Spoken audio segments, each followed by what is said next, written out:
Today is the 11th of December 2025, and gonna try and not have too many filler words, try to get to the point. We had a guest leave yesterday morning, so we had our cleaner in today to clean our one-bedroom Airbnb. Currently have two Airbnbs. We have a one-bedroom and we have a two-bedroom Airbnb here, all at our main house, which is fantastic. It's perfect way to manage and to run an Airbnb is to run it just from, if you've got a big house and it's expensive to maintain and you need extra income. In my case, my plumbing business isn't earning enough to cover all my household costs and school fees and things. So fortunate enough to have a bigger house that I could subdivide into three. So I've subdivided my house into three sections. We live in one very comfortably. It's where the part we live in is still bigger than the many flats me and my family have stayed in, apartments we've stayed in the past. So it's still very spacious. We're more than happy and comfortable in the area that we live in. And we Airbnb what was the old maid's quarters here at my house, and another section of the house that's subdivided. We subdivided part of the house, and it's got equivalent to 2 bedrooms, 2 bathrooms, a nice big luxurious kitchen, lovely kitchen, and a lounge area. It's very comfortable for guests. We Airbnb that, but you would think it's better to have a 2-bedroom because you make more money. I guess we're 9 years into running our Airbnbs. My wife has officially, for the last year and a half, been basically taking charge of the Airbnbs for me so I can focus on the plumbing company and other things. But we're still kind of learning, making mistakes, getting started, and always improving and getting more laid back and relaxed and comfortable. It's probably never going to be easy to share part of your house with strangers. And so the one bedroom, the old maid's quarters, that one is very easy to make. It makes about a third of what the 2-bedroom makes. It makes a fraction, a smaller amount, but it's more regular. It's easier to get bookings because it seems a lot of people are looking for,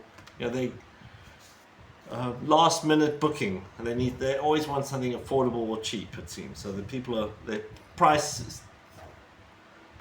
talks, price sells, affordable sells. So people are looking for something in this area that's affordable, that ticks all the boxes. So it's got fridge, microwave, iron, hairdryer, kettle, air fryer, little oven, and bed, TV.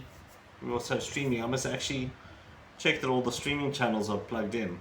But anyway, so yeah, the 1-bedroom pumps, and it's so easy to prepare between guests. The 2-bedroom, that's a little bit of a schlep. It's a bit intimidating. It's quite a lot to clean and prepare and ready between guests. But that one makes a lot more money, and it tends to have longer bookings and less frequently. So it all adds up, but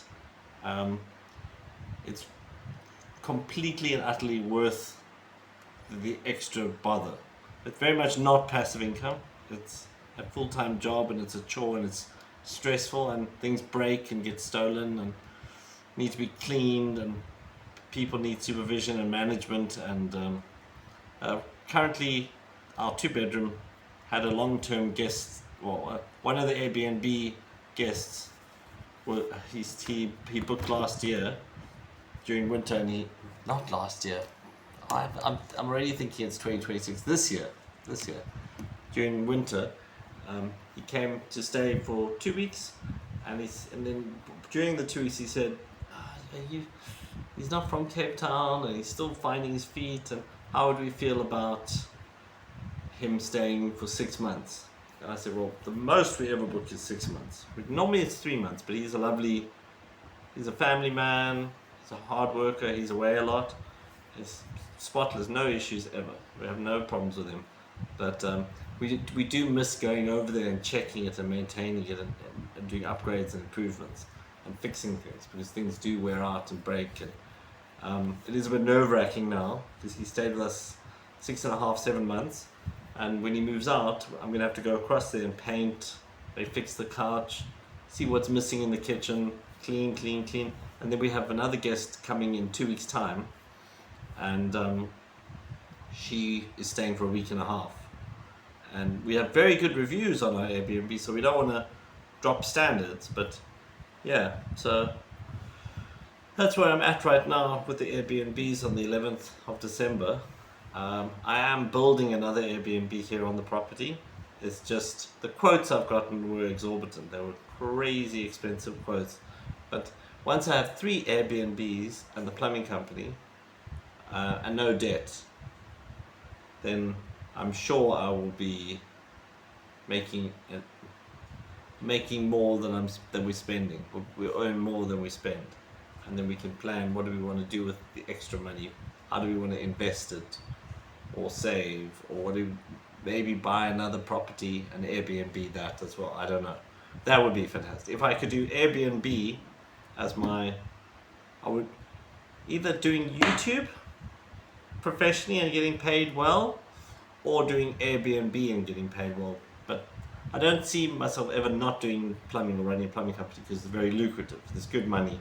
It's just very exhausting and tiring and wears me down. I get very worn down, and I really have to there's no such thing as trail com or commission or maintenance plans really, where you get paid, or retainers. I have to go out and physically do plumbing jobs and work in order to bring money in. If we don't process work, we don't bring money in. Whereas the Airbnbs, it's the same thing. People have to stay in your B&B for you to make money, but my expenses with the Airbnb are almost zero, very minimal in comparison, not zero, but in comparison to a plumbing company, which has massive expenses, ridiculously high expenses. I think I went about it to start a plumbing company where I should have maybe gone about it to be a bucky plumber and make a bit of pocket money while doing other projects. But anyway, it's better to be ethical and be ambitious.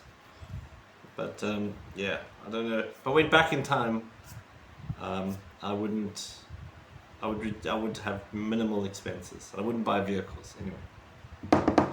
Yeah, so that's that. Still practicing talking in front of the camera, getting relaxed, also doing it as a routine. Don't know if I'm not much for giving advice. I'd rather share my own experiences and hear other people's opinion and get feedback.